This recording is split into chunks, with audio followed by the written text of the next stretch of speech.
entertain a motion whenever somebody is ready to do so. Move that we approve the minutes as submitted. Second. Motion is second. Any adjustments, corrections, thoughts, concerns?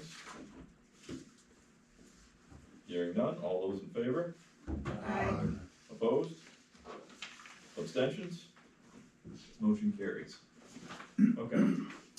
Next on the agenda is appointment of officers. So we have 3 officers. We have the chair, vice chair, and secretary. Before we make any nominations, I will not be sitting as chair this year. This is going to be my last year on the budget committee, and I would like to nominate Jamie for chair, Second. and I'd be happy to vice chair along with her if you guys were so inclined, to help her kind of get through this year and then send her on her way for next year. I nominate Jamie for chair, Ben for vice chair, and me for secretary. Okay, Second. second. Filled in the blank for you, Dick. Thanks. Okay, so we got a motion, a second. Any discussion on that? Any thoughts? I think it's a great idea. Oh, thanks. Okay, hearing no discussion. All those in favor? Aye. Opposed? Abstentions? Motion carries. You want me to carry on for this You meeting? carry on for this No. meeting. Your We're farewell gonna have- ride. We're gonna have some more business meetings before the Yeah. start of the actual budget season, so you'll have plenty of practice without a major audience.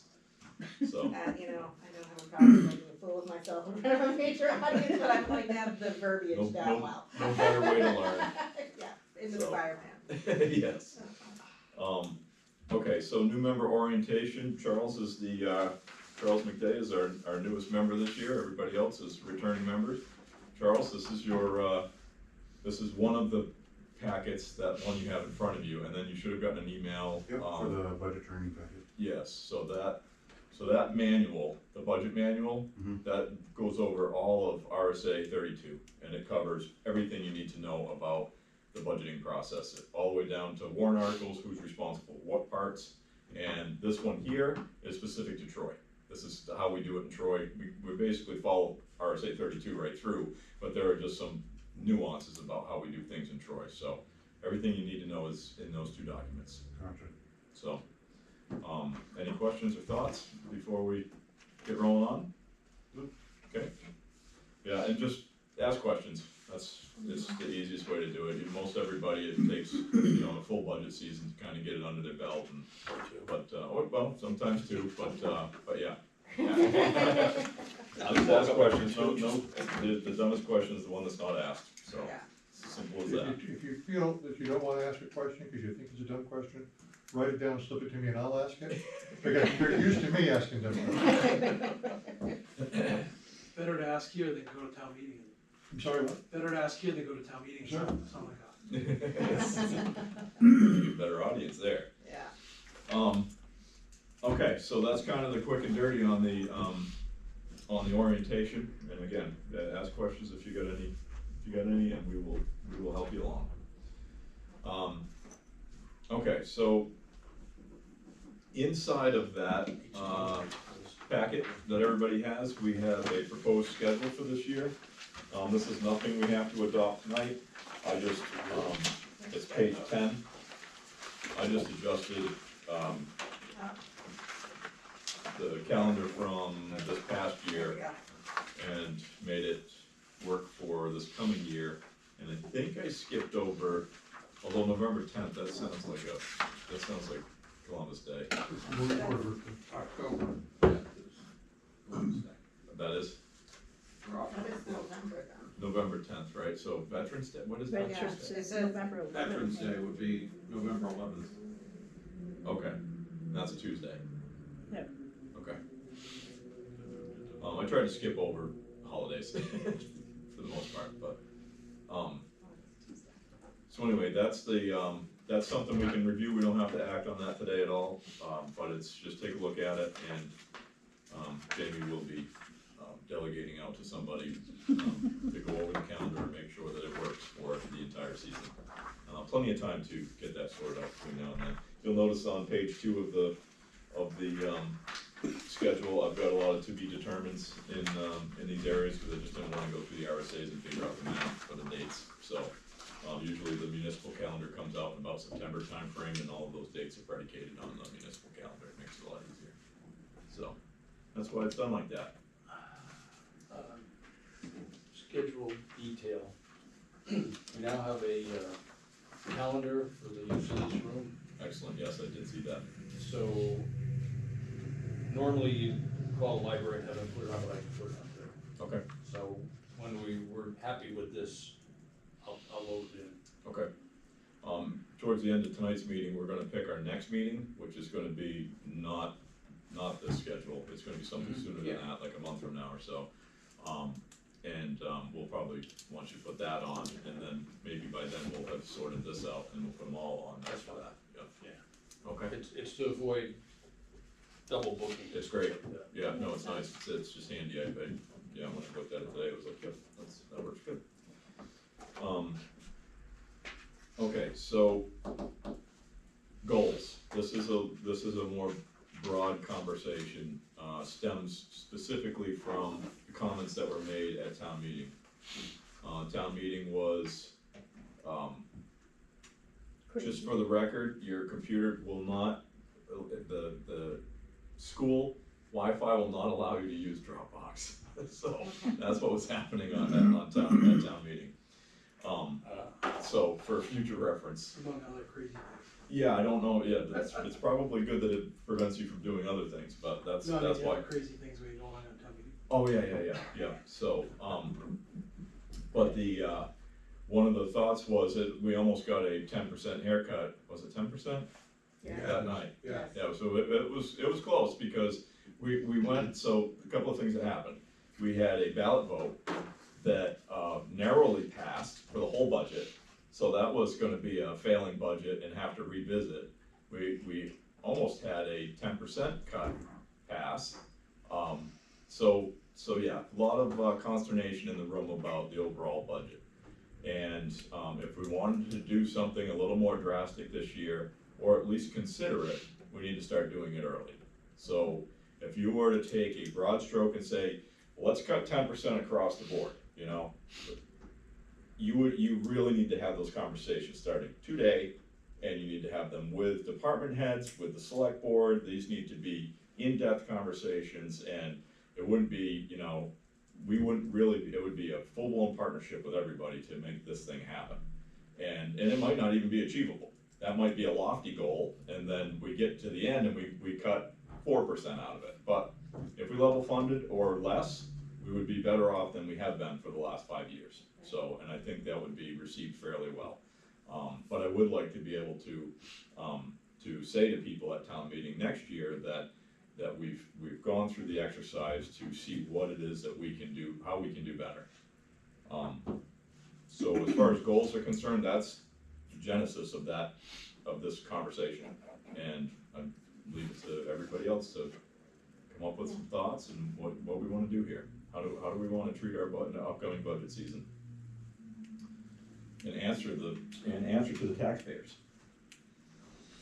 Well, yeah, I think we let the department heads know we're looking for ways to cut, because that's what the taxpayers are asking for. Mhm. So, as people are making their budgets, I feel like they kind of treat us almost like Christmas time. You know, they come in here with their budgets and they're rather elaborate and, you know, well, we need money for this and money for that, and then we kind of question it and work them down. It would be nice if they had the understanding was, come in with them worked down, really think about what you need money for, and what you can wait until next year for. And not just come in with, I'm gonna ask for all of this, they'll cut it back a little bit and I'll still win in the end. Like, really, our department heads need to be looking at it that way too. It's hard to make that work, because there's a tendency, not just in government, but in private industry as well, to ask for more than you think you need, Right. so that when you're told to cut it back, you get it back where you really wanted it. Well, and that's what they're doing. Like, I mean, we've had departments heads sit in here and actually say those words Yes. when they come in with their budgets. Yep. But like, think about it as they really just, they have to be responsible, and it's part of their job to be Well, for fiscally like- responsible. For like highway, and I tried to make this point to John last year, but I don't know, but he finished the year with quite a substantial amount of money left over. Yep. And my idea was, why would you need to buy those one-offs, get caught up now? That way the money doesn't lapse, and that way next year we're not bumping the budget up, so we kinda missed the boat on that one, but for this year, going into next year, I think we stress that and say, you know, whatever those one-offs are you need to do them now. Yeah. And don't worry about leaving $100,000 surplus in your account at the end of the year, cause that really doesn't, you come back next year and ask the taxpayers for it again, it doesn't help Well, as anybody. long as it makes sense, so he's not Yeah, like buying a box of Tylenol because Right. he's got this much money left in his his flex spending account. You know, it really should be things that he knows think that we are have gonna a happen. flex. Well, you know, in the private world. Yeah, no, I know, You but know I what I don't mean? think You we get have to the that. end of the year, but like, so it makes sense with what he's purchasing. The selectmen haven't discussed the CIP yet, but I think we should definitely look to schedule that in. Good. At some point soon, we'll wanna get that committee up back again, and Okay. I don't know, I'm just gonna. Wow. you're Two- gonna do two this to things. me. One, I think it would help if the selectmen dug into the budgets more instead of just approving what comes through, because that's basically what happens.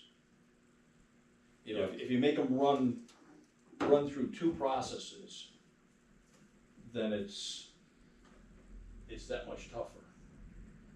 Yeah, this is what I'm saying about getting on it early is, and being a collaborative effort is, it's, you know, the budget committee is really kind of the gatekeeper. They're not the one formulating the budget early on in the year and coming up with the larger game plan. And we don't manage department heads, they're not our employees, so we're kind of like a little bit of the odd duck over here, waiting for the information to arrive at us. I think we can force the conversation a little earlier just by encouraging that conversation, but we can't have, you know, we can't tell the department heads what to do, essentially. Charles? Why not make an amendment that we have like a midway decision for all these department heads? Instead of waiting until the end of the year, we can do an amendment to add another round like halfway through the year. Like a budget review, mid-year. Yep, so they're That way existing. we're not. Which is what we would be doing if we met regularly, really. Yep, and I think that's kind of, but that would be I one mean, of my it's goals asking for a little this more year. time from everybody, but at least we're not doing that at the end of the year, right? Right. Or surprising them. If I can offer a couple of observations. To your point, the select board should dig into it more. We have not come out, the budget committee and the select board have agreed on the proposed budget every year for the last 8 years. Which I don't So- think we should do anymore, we shouldn't worry about that. Well, that's because I've negotiated it. Correct. We made it a point to work with the budget committee and work with the department heads in trying to come up with the best possible alternative. So if the point is that somehow this is an evil plot to raise taxes, everybody's complicit. No, there's no evil plot. The second thing that I would like to point out is, and look, I pay as much taxes as anybody in this room. Well, maybe Ben pays more. I don't know, we're probably a tie at this point. Yeah, probably. So, it isn't the point. The point is, we're not looking to waste money. Mhm. One of the problems that this town has is we have a great number of things that we're playing catch up on because Absolutely. they were missing. Not handled previously. They weren't handled previously, and there is, They weren't planned. you know, and I use this analogy of we're gonna use it in the future when it's cheaper, but, well, that's nuts, and we have those things. I think if you, those of us who were there, if you think about it, the last several years that Jimmy Dicey was, the road agent, every time somebody squawked about the road budget, he just cut his budget back. Well, it's not because he saved any money, he just didn't do anything. He did that much less, and so now here we are in the future, and there's that much more to do. Mhm. I know, and So you have those issues.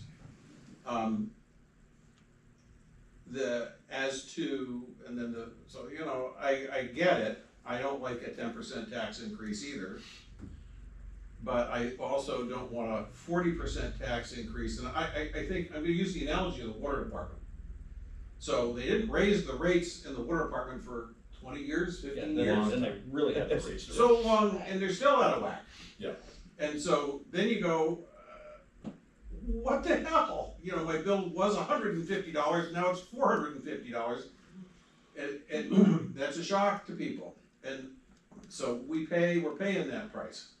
Not to say we can't do a better job. And then I got I got a third thing I wanna do, which I wanna address your point. One of the things we're doing here tonight, you're probably seeing for the first time, is a budget and where we are year to date. And the selectmen do look at this on a regular basis, we look at it once a month. And, obviously, at the beginning of the year, it's all warm and fuzzy, cause you've got, 80% of the year left. And if you look at what we've spent so far this year, I believe we have 66% of the year left, and we have 67% of the money left. And that's with some budget overruns that are Jeremy's fault. So this comes before you once a month? We could pull it every day, but people have other things to do. And the department heads all have this too. Yes. And depending upon who, I can tell you that John is very conscientious about following his budget. Dave is very conscientious about knowing what his budget is, and I think he follows his budget, but, he's got his department to run, and he comes in, he makes his case, he gets what he wants mostly, and I would address the issue that was brought up in Rob Keane in this last weekend. The thing that Dave signed on for to assist ICE, and they would tell you that their article says, oh, it's gonna raise taxes. Well, it isn't, because Dave has to stay within his budget, number one, so that's a fallacy. Number two, Troy has been in the same canoe as the state of New Hampshire for a long time, and New Hampshire has been in the same canoe as the United States for a long time. So we have to try and find daylight or create daylight between Troy and New Hampshire and the United States is absurd. There's no reason for the local police to not be able to assist ICE should that ever occur. And as I shared with the people at the Sentinel, I said, if you watch when the so-called Maryland dad was pulled over when he was trafficking 8 people across country in Tennessee, and the Tennessee local police called the ICE agents, and the ICE agents did not respond. If that was to randomly occur in Troy, Dave is duly authorized to handle it himself. That's what it comes down to, but it's not running up the police budget. And it's just in Troy.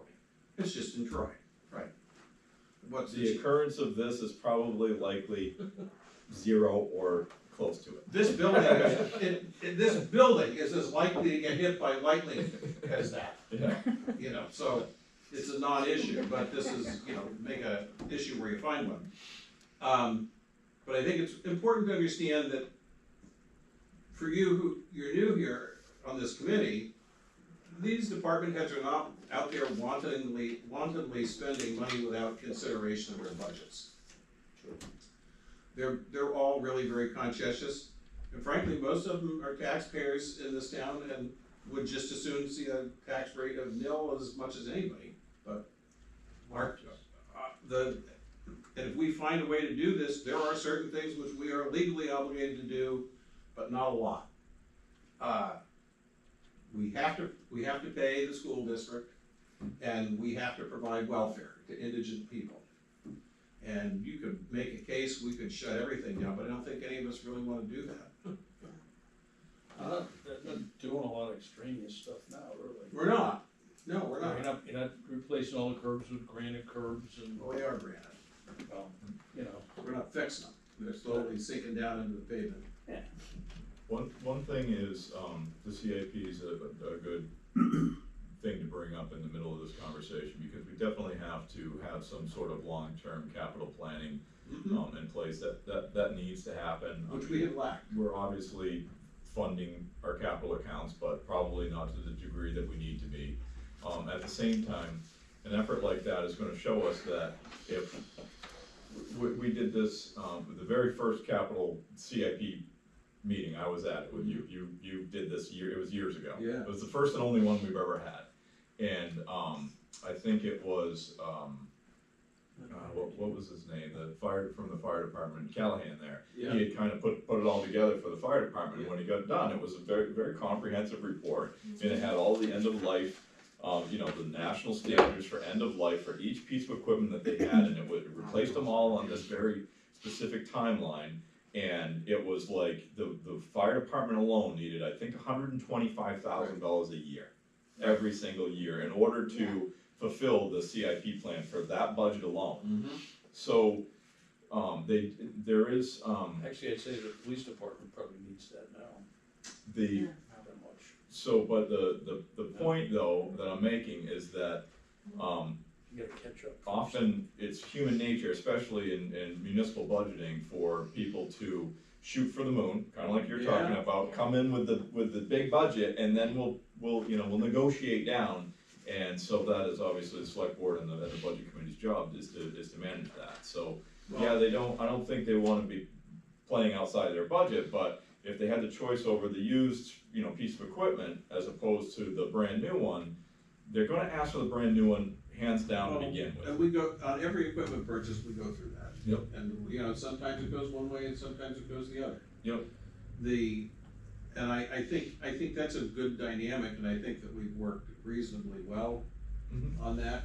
And to a certain extent, the town of Troy suffers from the problem of a debtor. You've borrowed money on your credit card to pay your groceries at 24%. And now, if you just had that money, you could pay for your groceries. And so, this is literally this, you could probably fund a CIP with $150,000 or $200,000 a year in it, if you didn't have to pay for all of your ongoing maintenance and operating costs because you didn't have a CIP 50 years ago. Yeah, cause you haven't built up any reserves. Right, so we have emergency purchases, basically, that we have to come up with the money for. Yep. Every year. And the painful thing is, how do you get caught up? Well, Right. that's a little, I think the answer is exactly what you guys have worked on the CIP, and we've got money set aside, we've got capital reserve funds. If you notice in the budget, we have money, capital reserve monies, which is effectively the CIP, and that money hasn't been moved over to those accounts yet. And I think you start, and then you have to slowly get to the point where you can stop doing a little less emergency stuff and a little more Right. planning. Right. But you're not gonna do that in 1 year.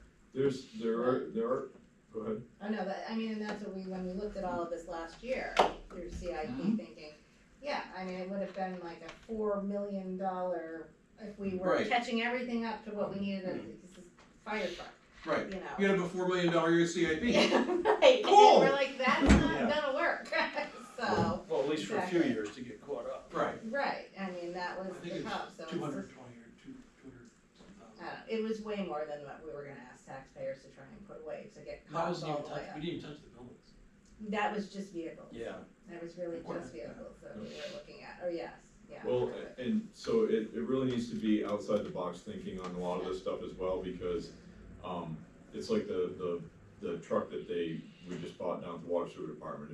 If you notice, this thing's got steel wheels, it is the bare bones work truck, this thing is, it's white, it's got a sticker on the side, it serves its purpose, and there are no bells and whistles on Still that thing at all. 60 no grand. radio. Right, it barely has a radio in it, Still 60 grand, right? and it's like, so those are, that, if you're gonna buy new, that's what it's gotta look like, and honestly, buying new isn't always the answer. So that's kind of the outside of the box thinking that needs to happen, but there's other stuff that needs to go on too, it's like, we're talking about health benefits, by and large.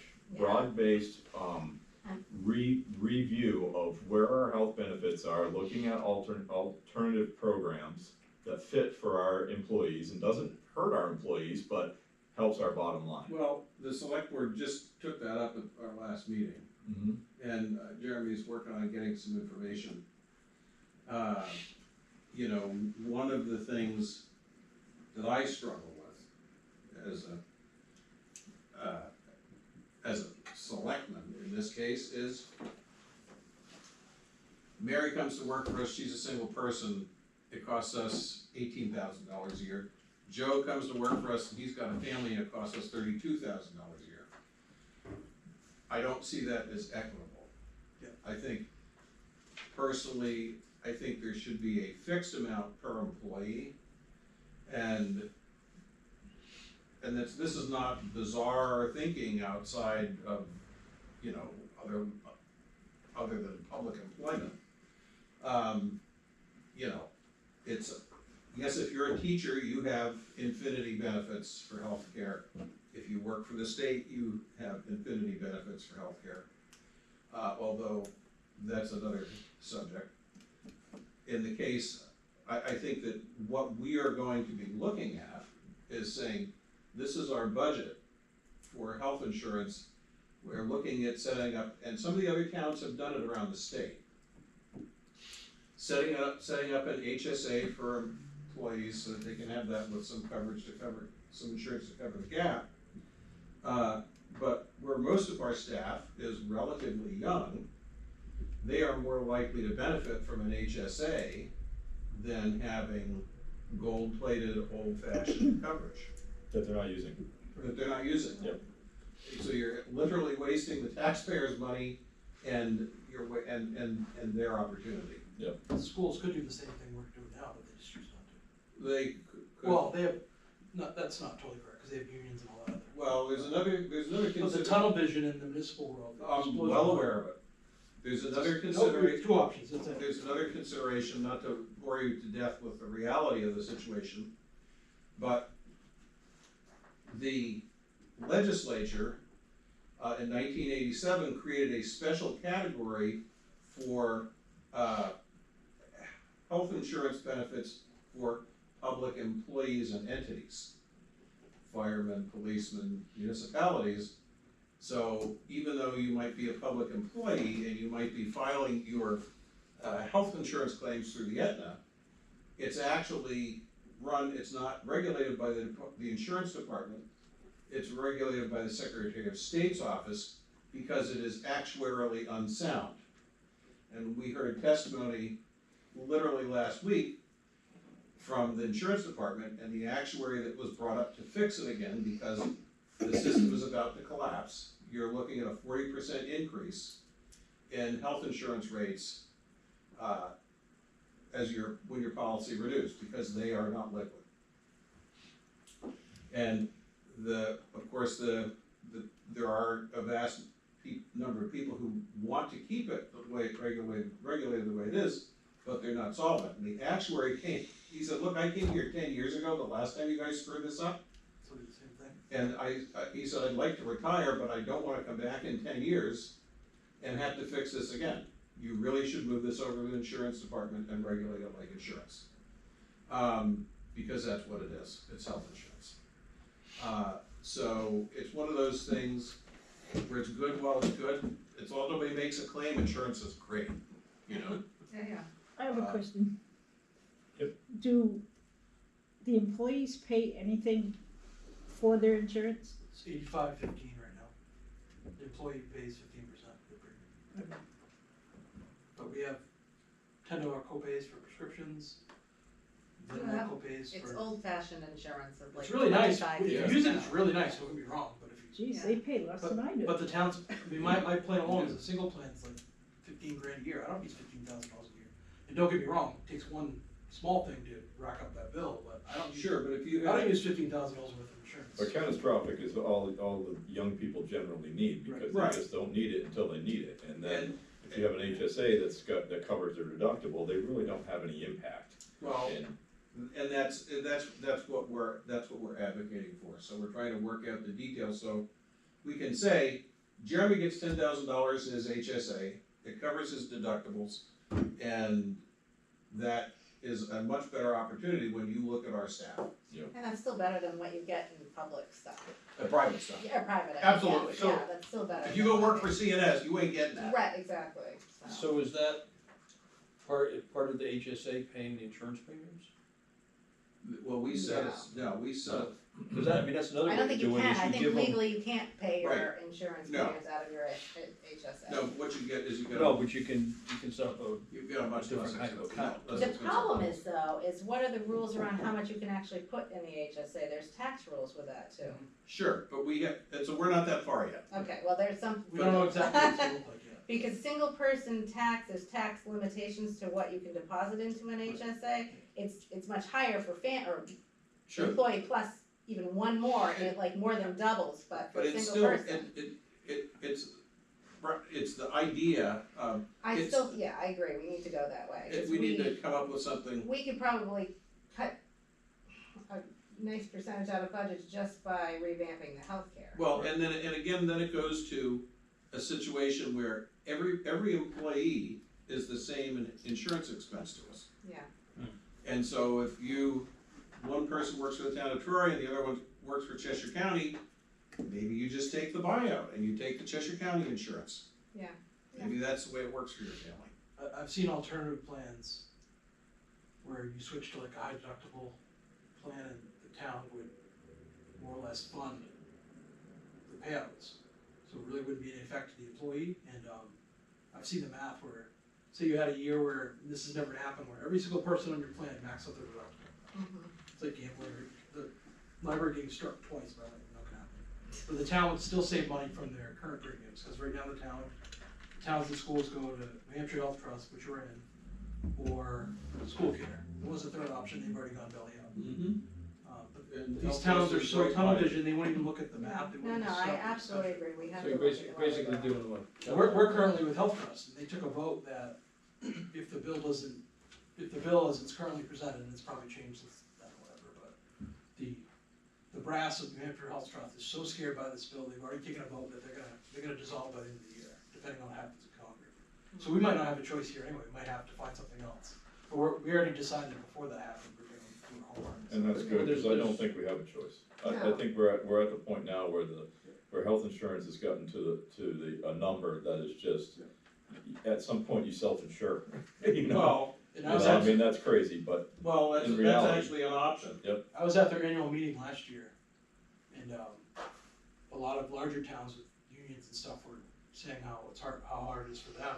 You can just tell by the dialogue that other towns are starting to look at other options, 'cause it's just too much. Well, and on the issue of self-insurance, the state actually self-insures and then hires Aetna to pay their claims, To process the claims.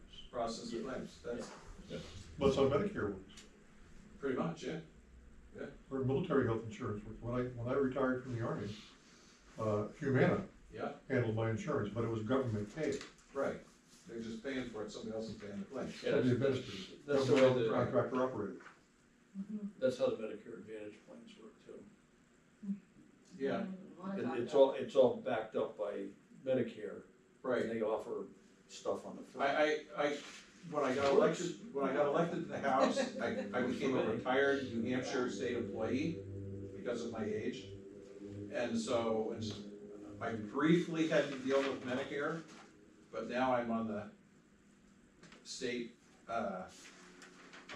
retired state employee. That's kinda cool.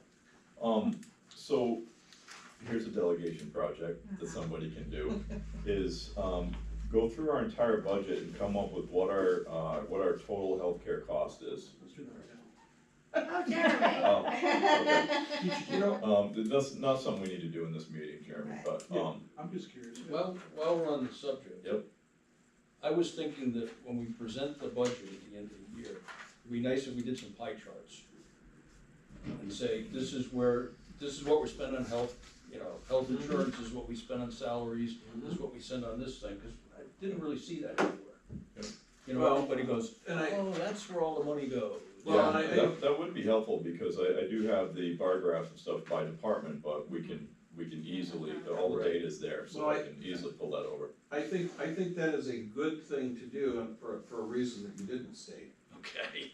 which is when you know, the average taxpayer gets their bill and it's $3,000 and they go, well, okay, $3,000, they're sending a check to the town of Troy, we're taking the hit for that. Mhm.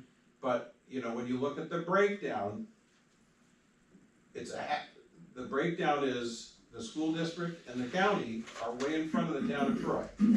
Yeah, you're basically gonna have two pie charts, you're gonna have the one that breaks down the county, the school tax and the Troy. You have the three Then you're part, gonna break down and then the you're gonna, state. and then you have a second one that just has the Troy portion of it, Right. and what components of it are healthcare, what is really, you know, cause payroll is gonna be, everybody's gonna be shocked when they see the pie chart and how much of it is payroll. Right. And then how much of it is general operating expenses, which is the part that you can really trim. That's Well, a lot of the and only part we've- that has more room to And, trim. you know, we've gone out of our way, to reduce the number of full-time employees. Troy is a small town, Mhm. and many of the positions don't really merit being full-time. And so we've saved in that area.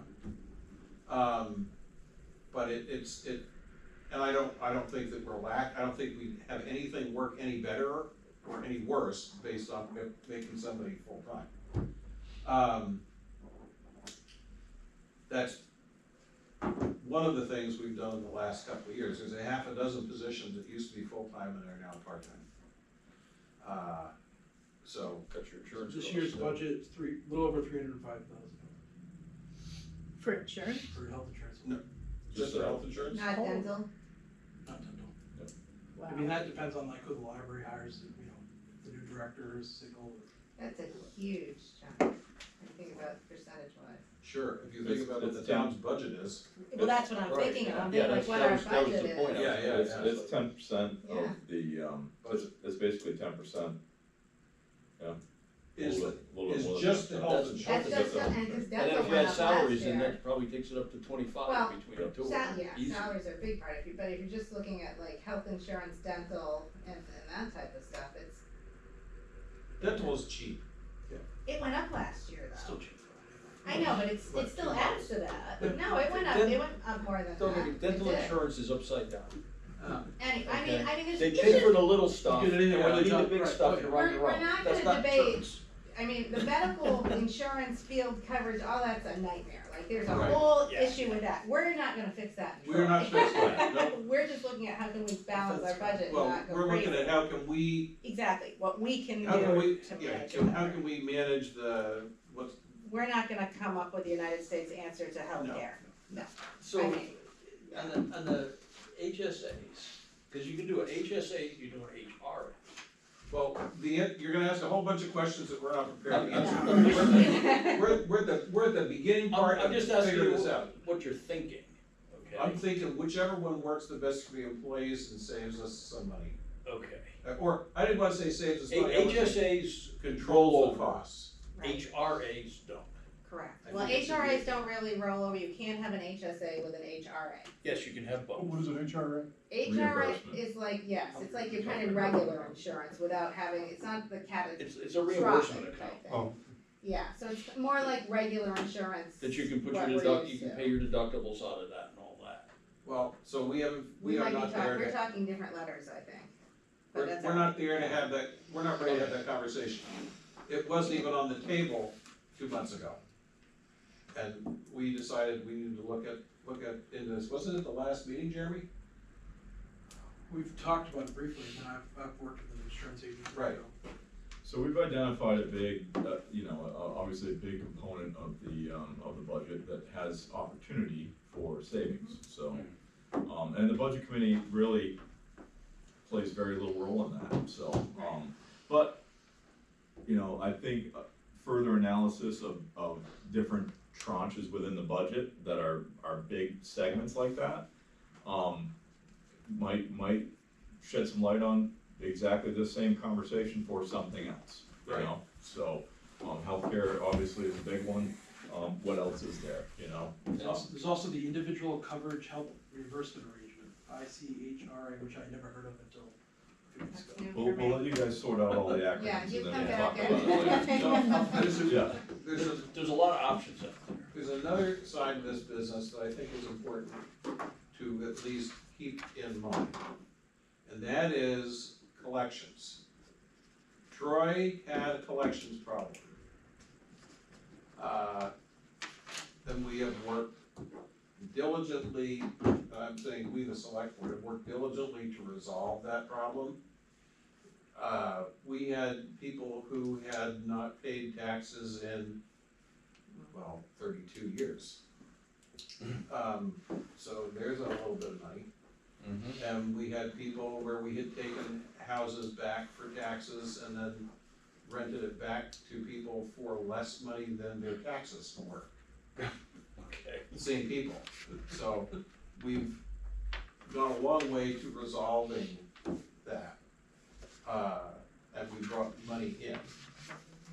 And we've been much tighter on our collections policy. Some of it's a little difficult to do because people aren't used to doing it. But we've attempted to stay within the law.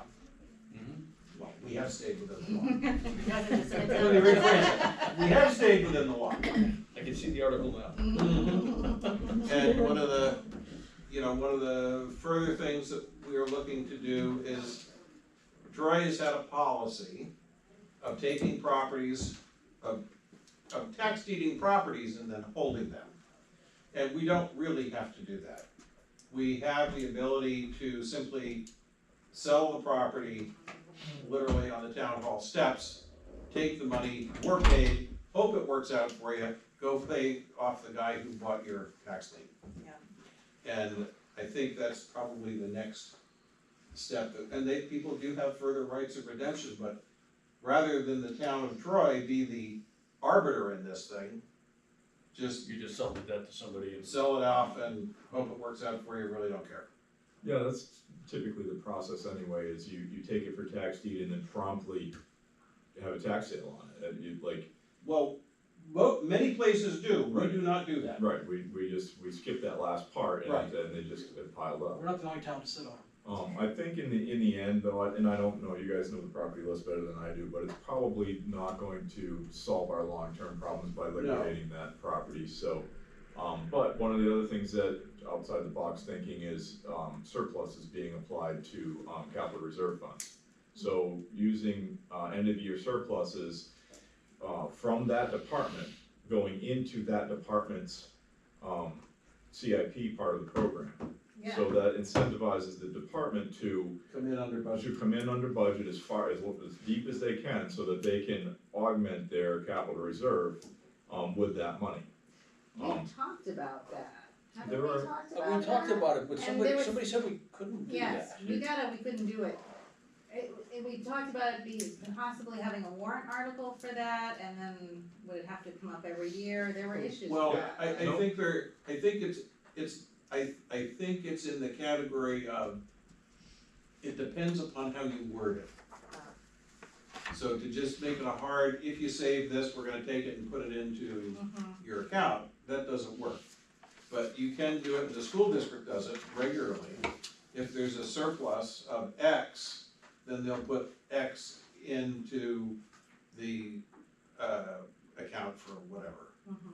Yeah, cause it'll lapse in the year, and then you can use it to pay down a warrant article, so essentially you'd be doing a warrant article for that account, just using that same number. Yeah. But every year you have to redo it.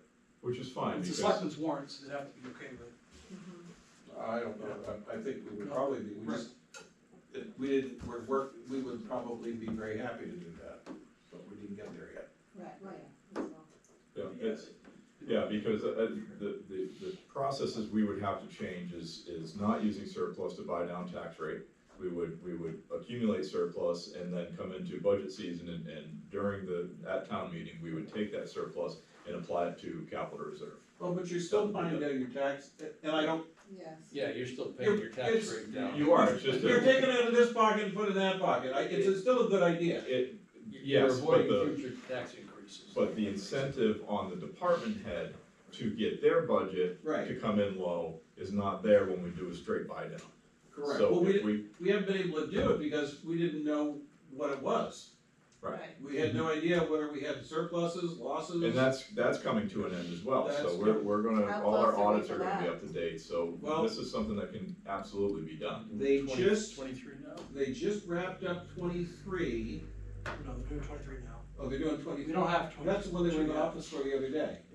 so they're just starting that now. We don't even have 22 yet, but we should. No, but they pulled their, they said they wouldn't be back. That was for 23 last week, right? So 23 we should have, and it's in pretty good stead. Yep. They don't have to invent a lot of things. So, well, there were gaps. I know. So that really takes us up to 24. Right, so the likelihood of us being caught up on audits this year is pretty good, Yeah. very good. Yeah, we'll definitely, well, we'll be up through 23 for sure, probably 24. So- You'd be doing 24 this year anyway, so we're not behind on that yet. Right, well, Right. So in theory, you would be doing the audit during the budget season? in theory. So scheduling wise, the auditors just pulled their numbers for 23. In a perfect world, they would have just pulled their numbers for 24. So you should have an audit before And the it, budget. it wouldn't look like Chinese, it would look something like they should be able to pull those numbers, transfer them over, say 99% of the money's in the right place, and what was this about? And wrap it up in 2 or 3 weeks. It's 1 year removed though, Steve, so like Right. when you're So planning, you're- when you're you're planning your removed. 26 budget, Right. your 2026 budget, you're gonna be looking at surpluses from your 2024 Right, year end. or 22 and 23. Okay, so you just. Hopefully those are all done, but once Yeah. once Well, in a perfect, yeah, if we weren't. Not in Troy. Well, no, I think we're gonna be caught up, and then I think Yeah. that's the way forward. Mhm. So one of the issues that you have going forward is the surpluses will be smaller because we've been tighter about our budgeting. And the surpluses, so, you know, that, which isn't necessarily a bad thing, as your numbers get better, your budgets get better, there's just, the surpluses, many of them have occurred simply because we just threw a number on the wall and said, hope it works, and then we came in under that, so, you know.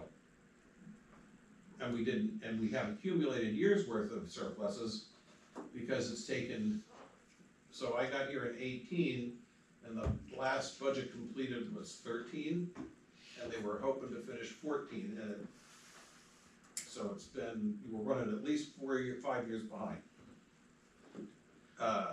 Which you're not supposed to run more than 2 years behind. And then in November, they'll tell us, they being the DRA, will say, this is what you have available for surplus. And there's so much that you should keep as a cash reserve. And, but at the end of the day, it should go back to the taxpayers one way or the other. If you're putting it in the CIP, it's still really going back to the taxpayers. Right, cause they didn't have to pay the Right. money to put it And in the CIP. And I think, I stand on my point that the only person that truly knows that if they can do as good a job with less money, is the department head. That's correct. They're the only ones that absolutely know that. So That's we can criticize all day long, but they're the only ones that absolutely know that. And if they don't have any incentive to do that, which is this would be an incentive program Yeah. essentially then, because department heads do look at what's available in their savings account and depend on that. And they pride themselves on a large savings account so that they can make these purchases they wanna make in the future. So, obviously, there'd be a stopgap here at the budget committee to prevent gaming the system, meaning inflating your operating budget, so then you can easily come in under budget and things like that, but, that's probably not gonna really be an issue. But incentivizing them to do the job that we need them to do for less money this is one of the only ways I can imagine that works, so. I think in the long run, it helps them be more efficient and be able to get better equipment in the long run, if Right. they have a better savings account, so have the better piece of equipment to do the job that they need to do. And the town as a whole isn't sitting on a bunch of cash, that's why we need hands. Well, it'd be nice to not have to have Right. plans. So really, it's a number that DRA and the auditors have that is your surplus, but that money's really just a number, because if the money's not in the bank, Right, we're borrowing money, and, Well, some of it's real, some of it's not Right. real. but Well, it's all real, it's just on the timeline that you Right. have, I mean, the first part of the year, you've got a lot of big ticket items that you have to pay for, I mean, you have bond payments and stuff that are due before March meeting. Right. So, you Well, know, and but that goes back to our collection problem. Part of the reason that we had 10, some of them were quite large, was because we had a collections problem. Right. So. Yep, we yeah, have tax to- bills running long, Oh. and if you got a June tax bill that's not getting paid until, you know, November or whatever, you, what are you running on? You're running on no cash, Well, so. November wouldn't be, we could handle November. It's November of 1987 that's the Yeah. problem. Yeah, It's the December Christmas gift from the county that really gets. Yeah, and then we always get hit with the county bill. I strongly encourage the idea of the graphs in our presentations on this, because I believe the county government in New Hampshire is the black hole of government in this state. While most of the entities in this state are committed to glasnost and perestroika, we're here, we're on camera, you can see all of it. County government receives virtually no input from the public. In fact, up until this last year, the public was barred from even commenting at county meetings. So, you know, if more people saw what went on, I believe there would be more pressure on the county delegation to spend differently. Didn't you say they don't even usually question the budget? Well, if you do, you're gonna get shut down. The answer is to get rid of county government. They don't Well, do- And I they don't do say much that in anyway. jest. I, In the 1960s, Yeah. Connecticut and Rhode Island eliminated county governments. And all the never county functions either went up to the state or down to the towns, and and it worked. it depends upon, I agree with you, and I believe that it could be either probably, in this state, because it's With lightly except for populated. Coas County. They're the only county you'd have to keep because they have unincorporated areas. And, you know, in some places in the south, the local government is the county government, you know, and Again, it's because of the unincorporated areas. well, largely, mostly unincorporated. But the lower 9 counties out of our 10 Right, don't have unincorporated areas. that's correct, That's why Rhode Island and Connecticut were able to do that. right. There's a number of different options, but we have to deal with the situation as it is on the ground right now. On the ground, the county operates with virtually no feedback whatsoever. And those people who questioned the county budget were essentially shouted down by the other 27 people. How does their budget get approved? The county delegation. So you have the county executive and the commissioners. Yeah. The county executive draws up a budget with his staff. And then it goes in front of the county commissioners, and then it comes to the county delegation. So in Cheshire County, which is composed of all of the House reps. Every county's the same way in New Hampshire. It's interesting, like in Hillsborough County, which technically includes Manchester, all the Manchester reps are in there. So every Republican in Cheshire County voted against the budget. It's a 6% increase. And they said, well, it's not that bad. And the biggest chunk of that has to do with the EMS in Swansea, and, cause that was gonna be free. And they were using the ARPA money to create it, and then magically it wasn't gonna need further subsidy. Well, guess what? Surprise.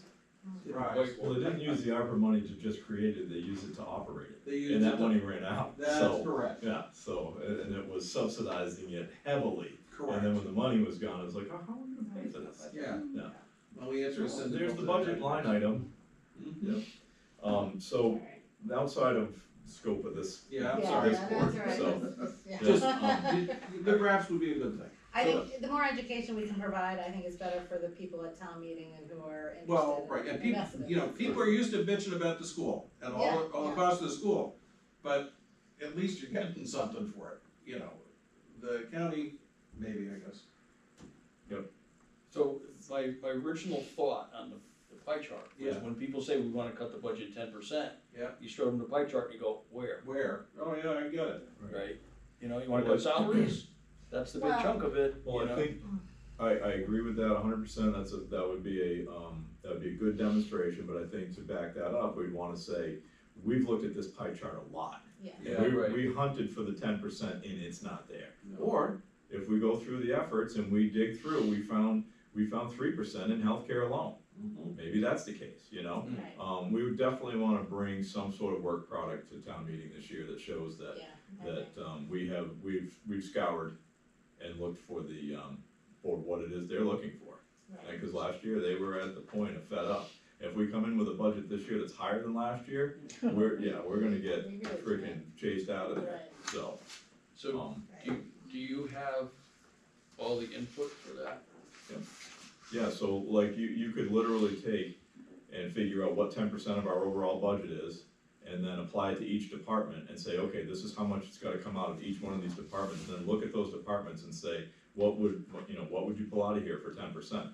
And a lot of what I used to do when we did this more comprehensively than the last couple of years was, a 3 to 5 year look back. So if I have something that's basically come in under budget 3 to 5 years in a row, the obvious answer is to bring that line item's budget down to where it's been over the last 3 to 5 years, because you haven't needed it. So you have bloat in there. So we did a lot of that early on and we cut quite a bit, early on, and got rid of basically just fluff that was hanging out in the budget that really didn't need to be there. It certainly helped with surpluses in the end, but also at the end of the year, you'd have departments that would be like, well, I got, a little spending spree. And you'd get the bucket of aspirin or whatever. Yeah. Well, that's, So- and that's back on, just another thing on the surpluses. If we apply $200,000 from surplus to the tax rate, it can't offset a $300,000 increase from the county and the school district and the state. And that's one of the things that I think it's important for people to understand, that there have been times where basically you took the town of Troy to 0, your tax rate would still have gone up, or very close to it. No, that's a very good point. And illustrating this when we're discussing it at town meeting is gonna be key. But, yeah, last year we just didn't have, we weren't able to articulate exactly how we had gotten there, and I think we need to do that for this year. So on our tax basis, still, it is very limited, it is largely residential, single-family houses. And we're not growing. No, I mean, a little bit, but we're not, yeah, not to match the budget. not on the magnitude that Swansea is. Right, exactly. If you're growing, on the existing roads, with the existing library, with the existing town hall, and you're adding house after house after house, or development, or what have you, that has got real impact. We don't have that going on here. No. We definitely don't have that going I on. bet Swansea's budgets grow too. Well, not as much as their tax base. That's good. They've had grown, but. Yeah, I would agree. You put in some of those places that, like the place across from Mount Huggins or whatever, that is a zero impact to Right. their tax base. They're Right. not, they're raising more money, but their budget is not going up anymore for that. The staff, the police staff that you have cover it, your water sewer department covers it, it's already there, yeah, so. I think that's on a well on Second. Nope, I saw them connected in the Or did street. they connect? Yep. So, technical stuff. Yep. I'm looking at the budgets here. All the 100s are salaries, is that correct? I'm just trying to figure how this stuff all pieces together and how it goes department to department. You're probably right, Steve. I don't know that that's categorically correct throughout the entire budget, but I would say it's mostly correct. Okay, Yeah. Okay. because we could do some work by loading some of this stuff into a database and doing queries and stuff. So I have it all in that spreadsheet with every, year from 2017 forward, so I can share that with you, and you can take it from there and do what you want with it there. Because I find that spreadsheets are nice, but they're only two-dimensional. So sometimes you Oh, need yeah. relationships and Yeah, things you like wanna- You're gonna do 3D 4D, we're going 4D.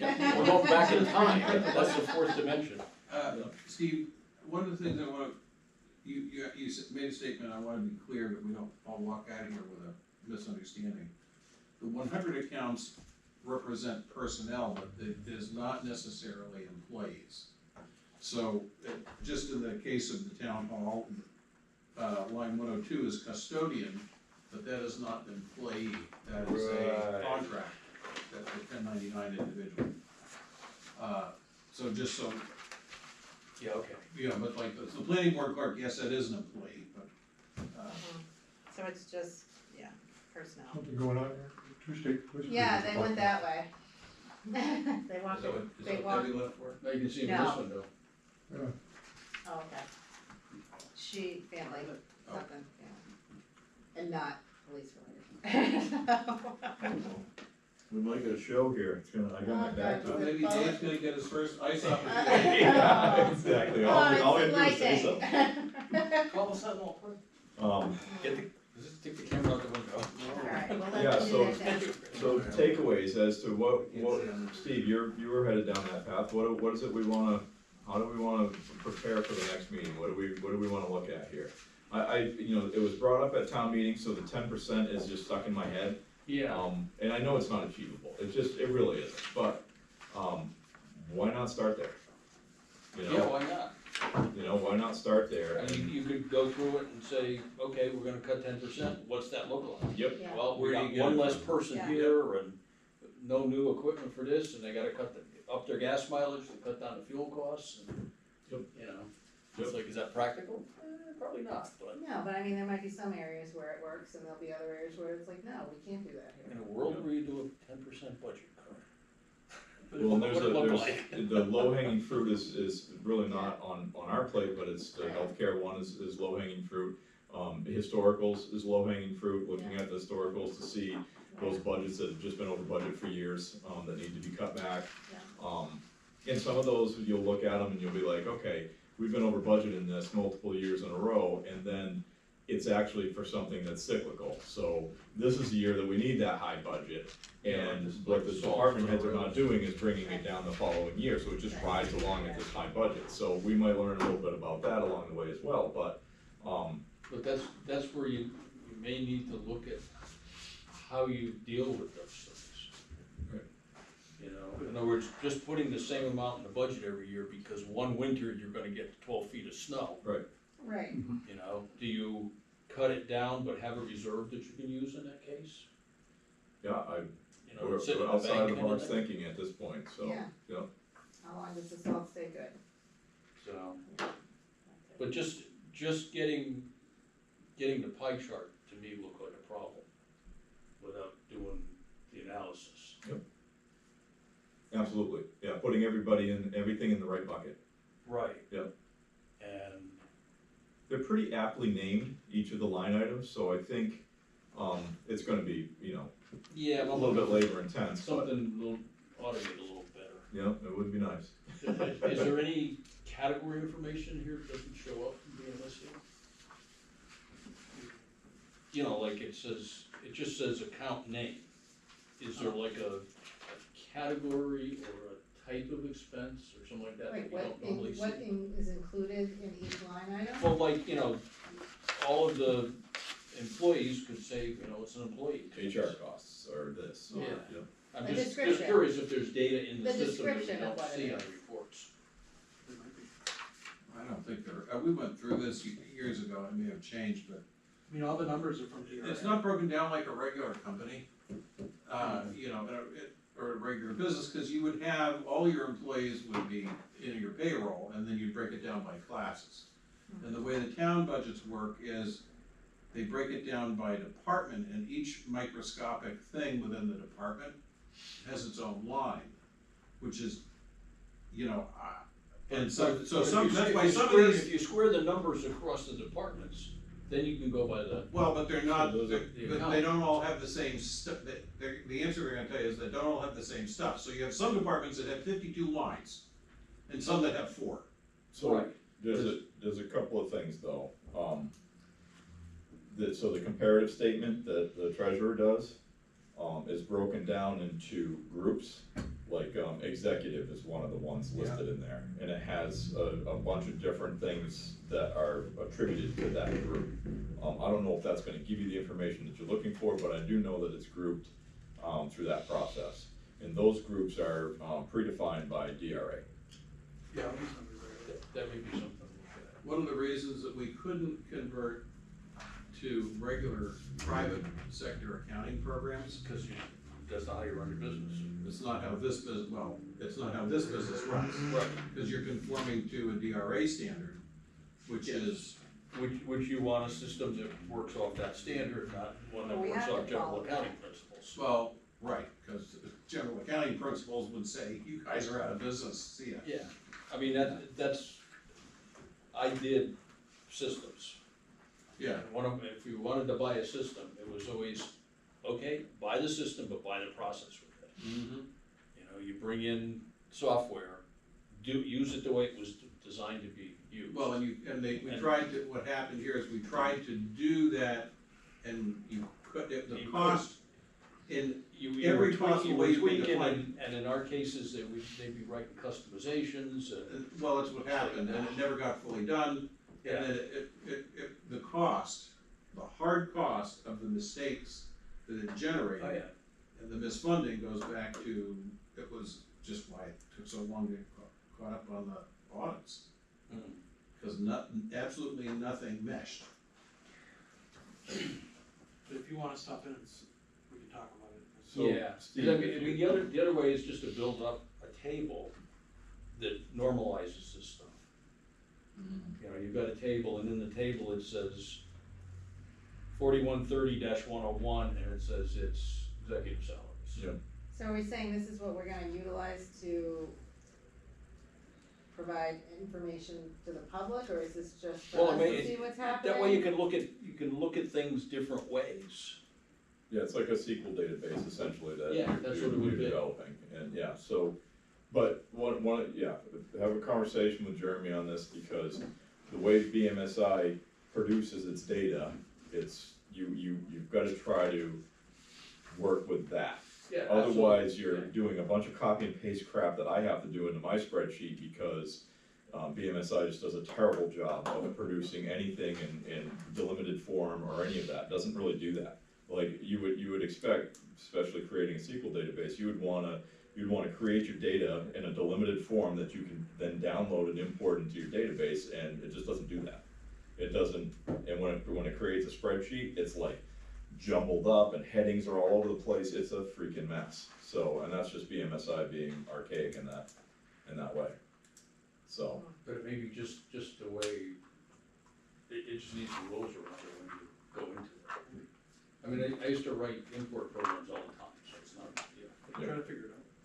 And deal with what the date is and get it into a standard format. You meet with Jeremy and let us know what you I guys will. come up with. Next week, So, after he has his holidays. on the, year-to-date budget that we received an updated one today as well, but, Yeah. is there any questions, on that people want to, anything you wanna talk about on the year-to-date So budget? this should be a quarterly year. No, Through today, so. Good one. yeah, almost Yeah. half, close, more than a quarter. So you shouldn't be seeing necessarily anything that's below about 55%, something like that. That's what I'd be looking for. When you look at You're the gonna very find the last budget, you're gonna page, find the welfare budget something. Oh, right, yeah. Computer services. See, the problem is that some of these things, they're paid in advance, they're paid up front, so you can't just Right, look at the front end percentage. loaded, right. You need to know that this is an annual cost versus this is a. yeah, you might have Right. something that's 0% left, and But it'd be, it's but it was an annual single payment. Yeah. Yep. I mean, the insurances have already been paid. Or you may get something that's, Years past, we didn't have that. in October is 0%, because it gets paid Right. at the end of the year. Well, and so that's, like, you have the capital reserves, you haven't moved over yet. Mhm. But workers' comp's done and, Once they're moved, you spend it 100%, but Vehicle insurance and property. that's it for the year. Right, right. All of those are paid at the beginning of the year? They haven't been in the past, but they are here. Insurance, Vehicle, Property vehicle insurance, insurance, vehicle. property liability, workers' comp. We have a bunch of front-end loaded stuff. Yeah, we operate without a budget until town meeting, really. right, That's- from January to March. Yeah, that's a little it's free scary. for all. Well, It's actually, You can blow it up it's before the written- town meeting. It's written right in law, anything that's a recurring expense, considered an operating expense, is allowed to be expended in that year's budget prior to approval of the budget. Right. There is a way to, you can convert the town to a fiscal year to jive with the state and, school district. But it seemed to me, which I would personally think is what we should do. July 1, right? Yeah. Yeah. But I think we've had more pressing issues in our financial management over the last, Yeah, that gives you like a year and a half one year. well, or either do a short year or a long year. Yeah, Right.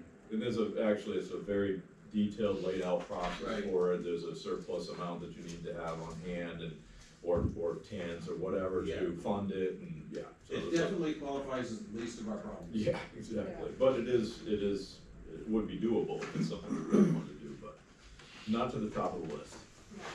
Yeah, that was one of the other things that previously, we had a process where we would give people raises. Well, the raises would become effective January 1, But Which you haven't voted on it. they haven't voted on it. Yeah. So it's contrary to the law, but they would have they either got paid retroactively or they got the raise and hopefully the town approves it. And so that's why when we get back into the budget processing, you remember we had that Yes, where the raises all become effective after April 1. right.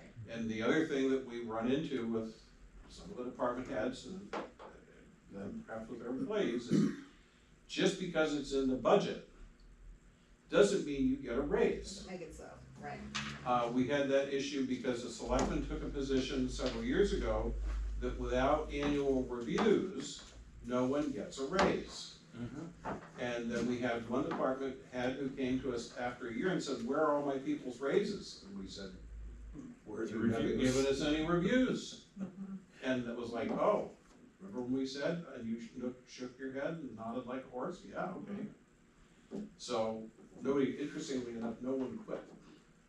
That was the only conversation we had about that, but we get the reviews. And I think from a personnel management perspective, whether you're doing a good job or a crappy job, those annual reviews need to be done. Right. I mean, No this, question. yeah, but they weren't done. So, we have data that we wanna put together. We have probably a little more in-depth look at this a little more in-depth look at our year-to-date budget at our next meeting.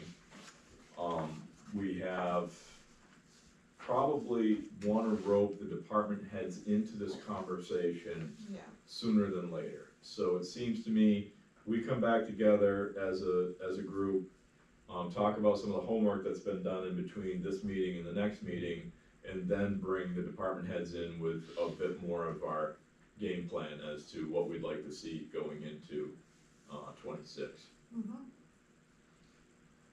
And that will bring them into the conversation early, because if they have, delusions of grandeur about what 26 is gonna look like, with the budget committee being on a totally different path of, we're Right. trying to freeze the budget at least for the next year or two, if not bring it lower, and looking for, what cooperation from everybody else to make that happen, we wanna have that It's conversation. not fair sooner or to later. just spring that on the last Exactly. minute, so. No, Right. Certainly in October, Yeah. it's a bad idea. Well, they shouldn't be that surprised if they're on town meeting, Well, but yeah. you But yeah, if you give people them a need to number, hear and let them know that this is our expectation and we're sticking to it, to the best you of tell our them you ability. wanna cut throughout 10%, these conversations. and they know that going into their budgeting, then it makes it a lot easier. Yes, Well, absolutely. yeah, right, Okay, so, We need that in incentive too, to be able to take money they didn't spend this year and carry it over, we need to work on that. Well, for Right. next year, yeah.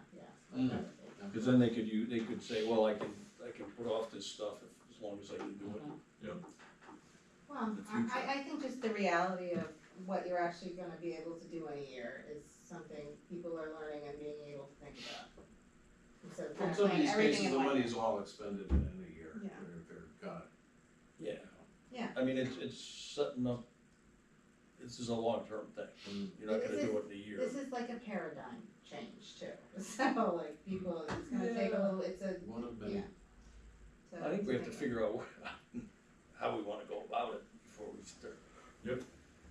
That's what between now and the next meeting should be. In the next meeting, we might find, well, we're gonna need one more meeting before we rope in the troops to, get our heads on straight before we move forward. Cause we don't wanna bring this to the department heads without some sort of plan in place, some examples of where savings can be seen just by looking at historicals and things like that, and then getting their feedback. I think Yeah. probably, maybe even now, we should put together a sort of a goal. Yep. A formal, written, this is our goal. So that's what we're working towards. Just so we're focused on it, that's all. Not that it's good, I mean, is the goal to cut 10%? Or is the goal to cut as much as we can? Or is the goal to just see what we can do? I don't know, they almost passed a 10% cut at town meeting. That to me gives us incentive and direction. I mean, these are the people that elected us, Yeah. that's what they want. So it gives us incentive and direction to go that route. And again, I don't think it's actually probably doable, but it is, if that's the goal we set, and we made it 3%, 30% of the way there, or we made it 40% of the way there, and we can demonstrate that we listened to you last year, you wanted a 10% cut, that's crazy, we won't, things will go Well, we awry if we tried, do that, and but this we is tried, what this is what we came up Right, with. and this is what we looked Yeah. at, and And this then- is how we got there. I Yeah, and think if you're that's really, exactly it. really still pissed off, go to the county. But then we're driving the bus at that point. Yeah. If we, if they came in and did a 10%, now it's chaos. If they just cut it to 10% Yes, across the exactly, board. that's why I asked at the meeting to give us a chance, and that's, I mean, Yeah. I asked the entire room for that, and, that's why I've been kind of adamant about this 10%. I mean, Well, if inflation is 4% and you cut 4%, you've actually got an 8% reduction. Did I do that math right? Yes. 4 plus 4 equals 8, It's yes. Well done, Dick. But another way of looking at it, if inflation is 4% and you come in with the same budget, you've cut it 4%. Right. Right. So what I have up here is the spreadsheet that I've been referring to. You can see, a lot of times I'll hide out the year, so I don't know how much I have hidden out here now, but I have it, it's all open. So 12, every, 17? 17. yep, it's 2017 forward. The older years are not as good, the data's not as good because we were transitioning between QuickBooks and there was Yeah, a it's lot all of crap really- going on, but Yeah. the last 5 years of this is pretty good. And so each one of the line items has the budgeted amount, the actual amount that we spent, and then the percent of budget that we spent, and every last bit of it's in here. Alright. So all of them are in here, so, In living color. I'm all for color. so, I would probably have it more colorful because. hey, if I go over here, there's even more Oh, colors look, for you. there's like orangey red over there. I'd have the dollar amounts in red and green. Yeah, then it doesn't have, You then it can doesn't say format that. it however you want, I'll send you a copy, don't mess with my original. No, I'm not kidding. Yeah, no, definitely never send me an original anything, I need the copy. Yeah, and then there's some other tabs down here that some of the stuff, this was when water department was a separate budget and it sat in the warrant by itself. And then this actually is all formulated so that when you change the numbers over in the main sheet, they populate over here and it gives you your grand total for your operating budget Oh, that's warrant cool. article, so all that happens there. And then your department budget graphs, this takes a little bit of manual adjustment as you're going along here if you wanna do it for the following year, but this is good for 2020, 5, so.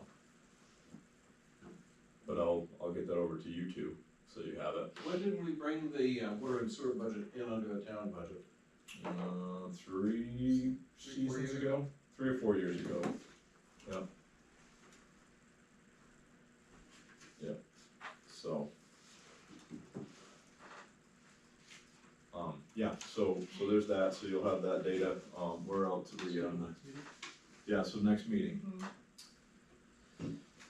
Probably earliest June would make sense. What are our dates? Mondays are our day, so that would put us, we have 2nd, the 9th, the 16th, the 23rd, 30th. The 9th is probably reasonable. That is 1, 2, 3, 4 weeks away, right?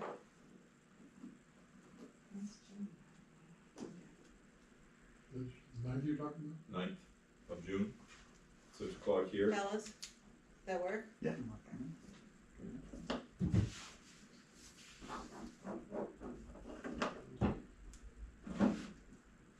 Your pain meds wearing off yet, Al? Oh, yeah. Yeah, you look like you've had enough. Not pleasant. No, I've been there. Alright, so we all good with that, June 9th, 6 PM here? Do we need to book that with you? Yeah, I'll take it. I was just gonna say, I'll get that on. Thank you for that. Okay, so that's in my calendar too. Alright, anything else we wanna, Just 2 things. One, yes, 3 of us have terms expiring this year. okay, You're one, you've already stated your intentions. Yep. I'm one, I haven't decided yet, but I probably will. Okay. And Tara's the other, she's not here. okay, So we'll go over that again at a later date. And I just want to point out that for the first time in my memory, all 9 members at large of the budget committee are serving 3-year terms. We have no partial terms or appointees. That's good. we've had pretty good turnout for the last, I don't know how many years now, but we've been basically a full budget committee for a while now. And So, employing the public to come to our meetings and question us before we get to town meeting. Well, they are, through the camera. They're watching. Do we wanna talk about CIP at the next meeting? Kind of who's on it, what we're doing? Selectmen haven't even talked about it yet. Alright, so you guys can talk about your ideas for that. We're probably gonna deal with health insurance first. Okay, This is trickier and more important. okay. Probably at some point need to go in and adjust the vehicle costs, cause I'm sure they're up again. In the CIP. Yes, in the CIP. I mean, do you guys wanna serve again or no? Or you don't know yet? You don't have to, you don't have to Let tell us, us. let us both sigh, yes. Well, You should. there's another thing that since before I know we wanna go, I Yeah. certainly wanna go, but Yeah. the selectmen are also looking into, what do they call it, Jeremy? Impact fees? Impact fees. So, for my first 3 years as a selectman, if we issued 6 building permits, it was a lot. I noticed the one signed the other day is number 25 for 2025. And so there are rules on charging impact fees. We met with the planning board last Wednesday, and it would have to go before town meeting. So this goes back to your CIP issue. Mhm. If we were to charge $1,000 per dwelling unit for a CIP, Mhm. just say, you have to allocate, for an impact fee, you have to allocate within the impact fee what you are allocating that money to.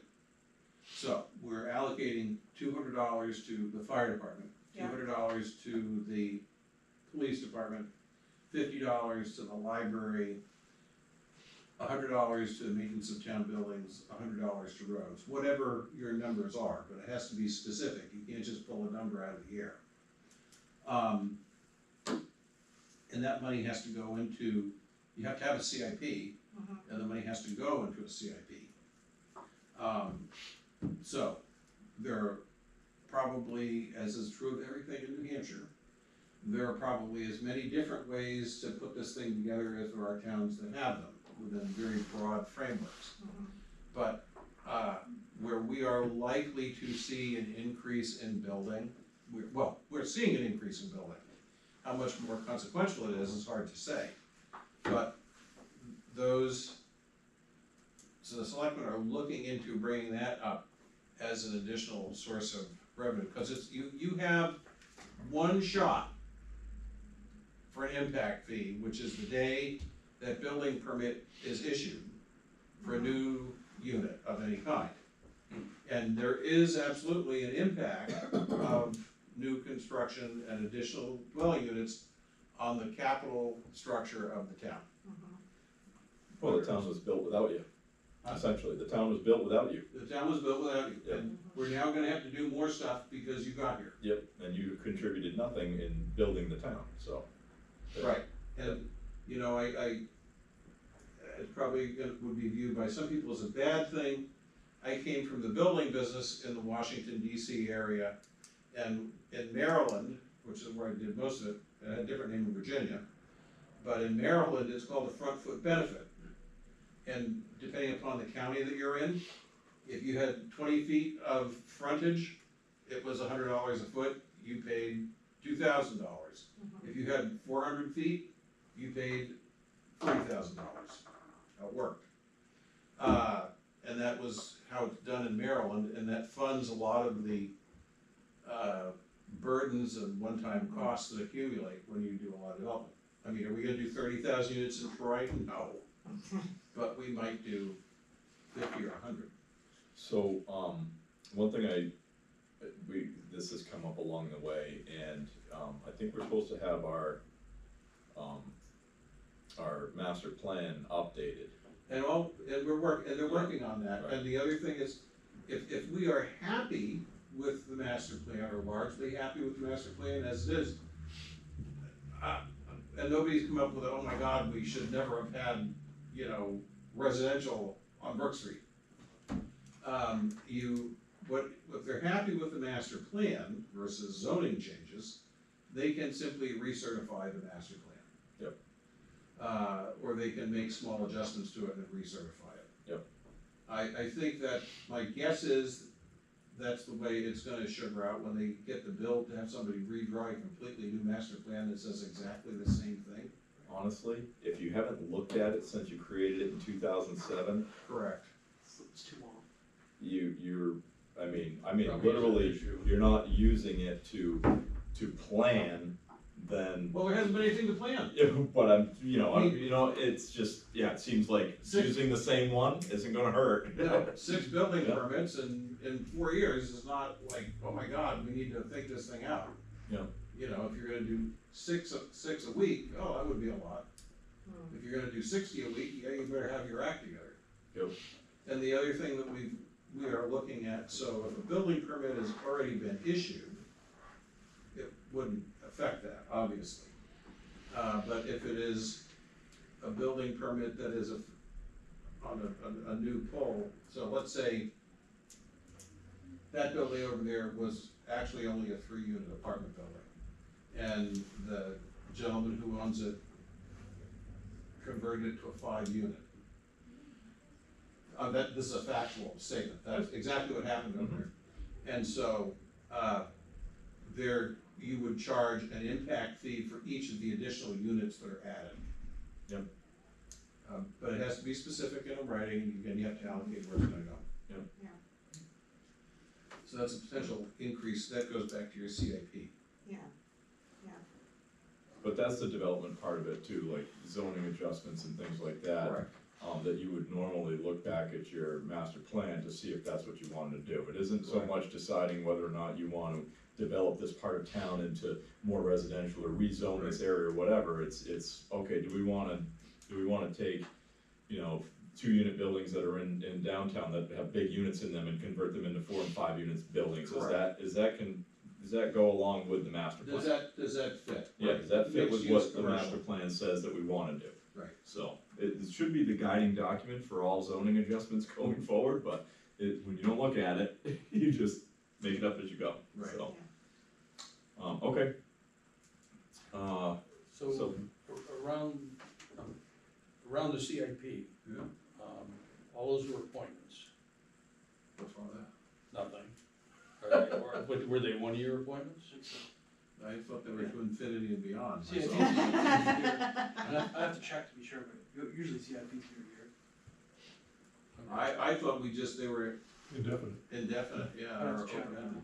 Okay, I'm just, Usually, things like that are, I don't like Yeah. that redevelopment group. Right, okay, I'll check on it. yeah, just something that popped in my head the other day. Things do no, you that. don't get off the hook that easy, no, you're. So you're not leaving. I can leave anytime I want. Committee- In theory, It's an ad hoc I can committee. check out, but I can never leave. It's an ad hoc committee, so the committee stands until the mission is completed. Okay. Mission's never, Well, there you go. it's not going. Alright, so on June 9th, we'll be getting a CIP update. Hopefully, we'll be getting, some sort of healthcare update or some sort of progress in that direction. Well, we'll tell you what we're thinking. We'll be looking at we'll be looking at data analysis and where we are in that process. And then we'll be looking at what a 10% cut looks like across the board. Those are the things that we'll be looking at on June 9th. Anything else? No, that seems to be enough. It's a lot. It's a lot, so, Pass the but, gavel on too. what's that? So pass the gavel. Yeah, She was in charge as a, I am now. You are so now. she's in just- charge. I thought Yeah, I she could actually was in sit charge and as not soon as run the you meeting. Just getting her warmed up, that's all. Alright, so, alright, next meeting, June 9th here at 6 P.M. And, I'll entertain a motion to adjourn this meeting. So moved. second. Motion and a second, all those in favor? Aye. Opposed?